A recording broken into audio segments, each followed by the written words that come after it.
kulan wacan wanaagsan daawadayaal waxaad ku soo dhawaataan wararka warbaahinta walwal qodobada ugu waaweyn waxaa qayb ka ah madaxweyne Farmaajo oo ballan qaaday in dawladdiisa ay joojinayso xariga wariyaasha Cabdi Fataax Al-Siisi oo sheegay haddii nabiga nabadgelyo naxariiso korkiisa aatee la aflagaadeeyo in aysan jirin wax xorriyad hadal ah UN-ka oo shaaca ka qaaday hubka ay isticmaalaan dagaalamayaasha Al-Shabaab iyo wadanka lagu farsameeyay xukunna lagu riday rag loo haysto weerarkii ka dhacay Westgate ee magaalada Nairobi xaalad bando ah oo la geliyay dalka Belgiumka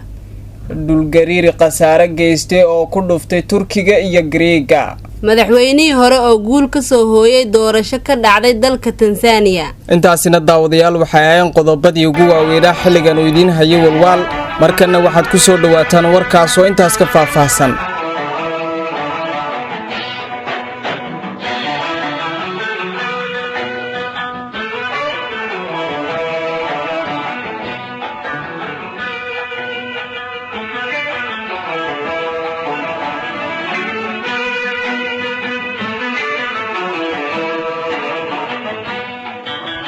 madaxweynaha Soomaaliya Maxamed Cabdullaahi Farmaajo ayaa saxaafadda Soomaaliya u ballan qaaday in dawladda uu hogaamiyo ay dhoori doonto hadda kadib xurriyadda saxaafadda Farmaajo ballanqaadkaasi waxa uu ka shaaciyay kulan uu la qaatay xubno ka socday suxufiyiinta aan xaduudka lahayn ee caalamka kuwaasi oo magacooda loo soo gaabiyay RSF xoghayaha guud ee ururkan Christophe oo markii ugu horeysay soo gaaray Soomaaliya ayaa kulan ay madaxweyne Farmaajo la yeesheen kadib waxa uu sheegay in madaxweynaha uu ballan qaaday in dawladda uu hogaamiyo aysan wariyad dambe u xiri doonin arrimo la xiriira shaqadiisa waxaan ka codsanayaa madaxweynaha iyo dhammaan dawladda cusub ee iman doonta in ay sii wadaan dadaalada lagu horumarinayo suxufiyiinta laguna dhiirigelinayo soo bixitaanka saxaafad xor ah oo madax bannaan tayo sarana leh ayuu yiri Christophe waxa uu intaasi ku daray kulanka uu ballanqaadka ugu sameeyay madaxweyne Farmaajo uu goobjoog ka ahaa wasiirka cusub ee warfaafinta Cismaan Dube kaas oo sida uu sheegay ballanqaadka madaxweynaha ku tilmaamay mid wax badan ka bedeli doono xariga iyo cagajugleynta joogtada ah ee wariyaasha Soomaaliyeed ay kala kulmaan dawladda Soomaaliya madaxweyne Farmaajo oo dalka soo hogaamiyay muddo 3 sano iyo bar ah ayaa dhawaan Muqdisho madal dad badan ay ku sugnaayeen ka sheegay in wariyaasha Soomaaliyeed qaarkood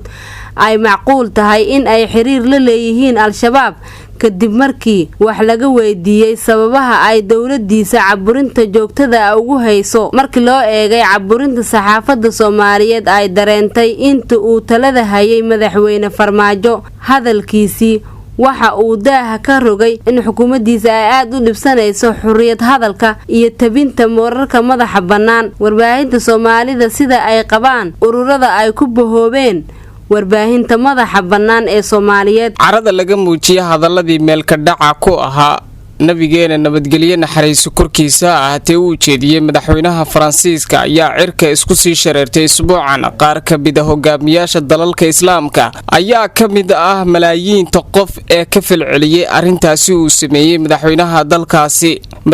dalka Masar Cabdi Fataax Al-Siisi ayaa cadeeyay mowqifkiisa ku aadan mowduucaas isagoo sheegay in hadal lagu weerarayo nabiga nabadgelyo naxariiso korkiisa aatee uusan wax qiil ah lahayn xorriyadda hadalka waxay ka baxaysaa meesha markii nabi maxamed la caayo ayuu yiri madaxweynaha dalkaasi Cabdi Fataax Al-Siisi isagoo ka jawaabaya sawirada kartoonka ah ee uu wargeyska Carle ku aflagaadeeyay nabigeena nabadgelyo naxariis korkiisa ayuu Al-Siisi sheegay in aan loo dul qaadan karin wax dhibaato u geysanaya dareenka dadka tiradoodu gaarayso 1 bilyan iyo badh madaxweynaha Masaarida ayaa hoosta ka xariiqay inuu gabi ahaanba ka soo horjeedo qalalaase kasta oo loo sameeyo iyadoo lagu difaacayo arrimo diimeed ama astaamo muujinaya caqiidooyin gaar ah Dr. Zakir Naik oo kamid ah shakhsiyaadka ugu caansan bulshada muslimiinta dhexdeeda ayaa talooyin u jeediyey dadka sawirada ku qeexaya nabigeena nabadgelyo naxariiso korkiisa ahaatee iyo weliba kuwa muslimiinta ah ee ka falcelinaya labadaba. waxaan leeyahay dadka kartoonka ka samaynaya nabigeena nabadgelyo naxariiso korkiisa ahaatee maxaad taas beddelkeeda si daacadnimo ku jirto dood ula geli la'dihiin islaamka muslimiinta qalalaasaha ku falcelinaya. waxaan leeyahay maxaad cambaaraynta loo jeedinayo islaamka uga jawaabi la'dihiin sabab ayuu hadalkiisa ku soo gabagabeeyey Dr. Saakir Naik oo inta badan ka hadla arrimaha diinta, sheekh aad uga caanana bulshada dhexdeeda ah. garsooro ku sugan dalka Kenya ayaa xukun 18 sano iyo 33 sano oo xarig ah ku riday 2 qof oo ku eedeysanaa in ay gacan siiyeen weerarkii Westgate Mall ee magaalada Nairobi. weerarkaasi ayaa dhacay sanadkii 2013 waxaana mas'uuliyadiisa sheegtay Al-Shabaab. suuqa la weeraray ee Westgate Mall oo ku yaala bartamaha magaalada Nairobi xilligaasi waxaa ku dhimatay 67 qofood. dowladda Kenya xilliga ay weerarkaasi la soo afjaray waxa ay sheegtay in 4 ka mid ah leedi weerarka soo qaaday ay halkaasi lagu dilay. dableyda weerarka soo qaaday ayaa dhismaha ganacsiga Westgate haysatay 4 maalmood. weerarka oo lagu sheegay in uu ahaa kii ugu dhimashada badnaa ee Kenya. xukunkan oo ay maxkamaddu riday ayaa ahaa kii ugu horeeyay oo ay maxkamad ka soo saarto weerarka Westgate. eedeysanayaasha oo 3 toddobaad ka hor lagu helay dambiga, maxkamadda dacwada qaadaysay waxa ay sii daysay Liibaan Cabdullaahi Cumar oo wax dambi ah laga waayay. guddiga qaramada midoobay ee la socodka cunaqabataynta saaran Soomaaliya ayaa sheegay in xoogagga hubeysan ee dagaalamayaasha Al-Shabaab ay adeegsadeen madaafiic ay soo saartay Kuuriyada Waqooyi isla markaana lagu duqeeyay xarumaha UN-ka ee magaalada Muqdisho ay ku leeyihiin. wargeys laga leeyahay koonfurta Kuuriya ayaa lagu daabacay in dagaalamayaasha Al-Shabaab ay 6 weerar oo hoobiyaal ah ku qaadeen garoonka caalamiga ah ee caasimadda Soomaaliya ee magaalada Muqdisho intii u dhaxaysay Febraayo iyo May. hubkaasna lagu farsameeyay dalka Kuuriyada Waqooyi sida lagu sheegay warbixintan ay soo saareen guddiga qaramada midoobay ee la socodka cunaqabataynta saaran Soomaaliya. mid ka mid ah weeraradaasi waxa uu ahaa hoobiye lagu tuuray jihada xarunta UN-ka ee ku dhex taala garoonka diyaaradaha Aadan Cadde Febraayo 17-keedii. guddiga qubrada qaramada midoobay ee Soomaaliya ayaa sidaasi ku sheegay warbixintii ugu dambeysay ay soo saareen 28-kii bishan October aynu ku guda jirnay ee sanadka 2020. sidoo kale bishii Juun Mareykanka ayaa sheegay in waqooyiga Kuuriya ay guul daraysatay in ay sharaxdo xiriirkeeda kala dhaxeeya kooxaha xagjirka ah ee bariga Afrika iyo bariga dhexe. bishii Juun waaxda arrimaha dibadda ee Mareykanka ayaa sheegtay in Kuuriyada Waqooyi ay ku fashilantay in ay wax ka qabato falalka argagixisada caalamiga ah. Mareykanka ayaa markii ugu horeysay u aqoonsaday Kuuriyada Waqooyi inay tahay dawlad taageerta argagixisada sanadkii 1980kii. duqeyntii ay u adeegsatay diyaaradii Kuuriyada Koonfureed oo ay ku dhinteen dhammaan 115 qof oo saarnaa diyaaradaasi. Washington ayaa waxay liiska ka saartay Pyongyang oo sanadkii 2008 iyada oo ku bedelatay horumarka laga gaaray wadahadalada hubka nukliyeerka. sanadkii 2017 Mareykanka ayaa waxa uu mar kale Kuuriyada Waqooyi ku sheegay in ay tahay dawlad maalgelisa waxa loogu yeero argagixisada kadib markii ay go'aansatay ayuu yiri in ay si isdaba joog ah taageero u siisa ficilada argagixisada caalamiga kuwaasoo inta badan wadamada caalamka ay aad uga qayliyeen. dowladda Belgiumka ayaa ku dhawaaqday in dalkaasi mar kale la geliyay xaalad bandow ah si looga hortago faafidda xanuunka COVID-19 oo wadankaasi ku soo laba kacleeyay. dadka ayaa lagu amray in ay guryahooda soo dhaafin marka laga reebo in ay u soo baxaan waxyaabaha daruuriga ah. fayraskan corona ayaa ku soo laba kacleeyay wadamo badan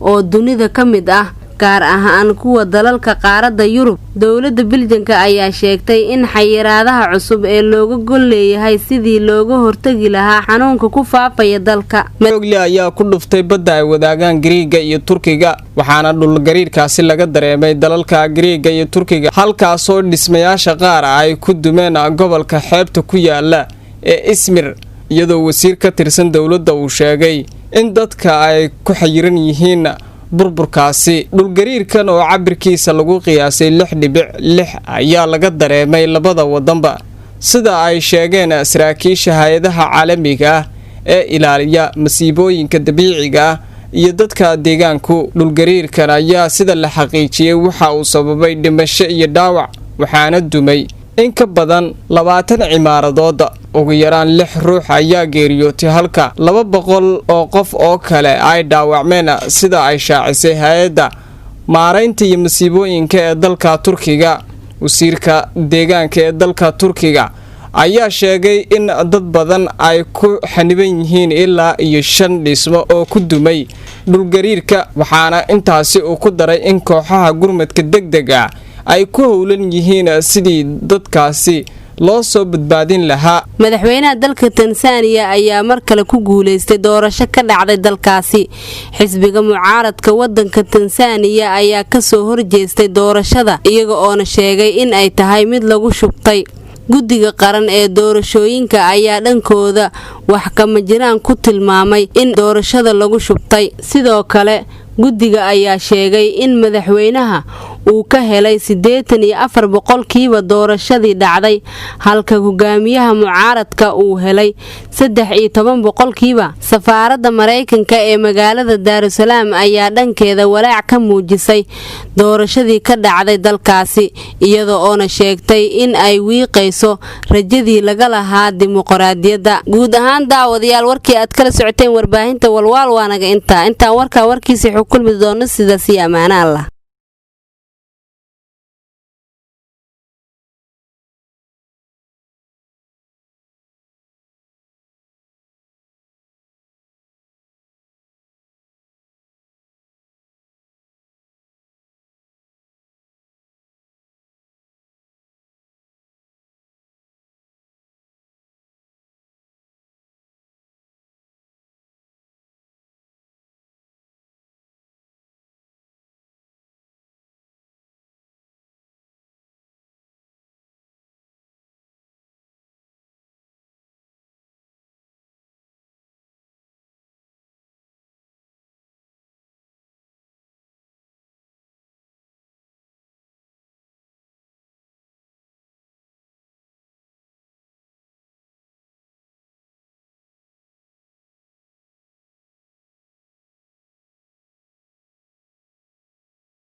gariir